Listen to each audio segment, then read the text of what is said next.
Hey guys, welcome back to the channel. Today I'll show you how to leave a seller review on Facebook Marketplace. It's quick to rate someone who sold to you. Let's begin. Open Facebook app. I'm opening it now. Tap Marketplace icon.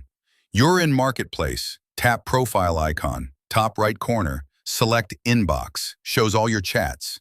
Scroll through chats. Find the seller you want to review. Tap their conversation. Opens the chat. Look at top corner. Tap three dots. Menu pops up. Select Rate Seller. Asked if you purchased item. Tap Yes if you bought it. Tap No if you didn't. Verify purchase details if prompted. Pick star rating 1 to 5 stars. Based on your experience, add comment. Be specific, like item as described or fast delivery. Submit rating. Unique tip. Add details and comment, like condition or shipping speed. Helps buyers choose reliable sellers. Not seeing rate seller?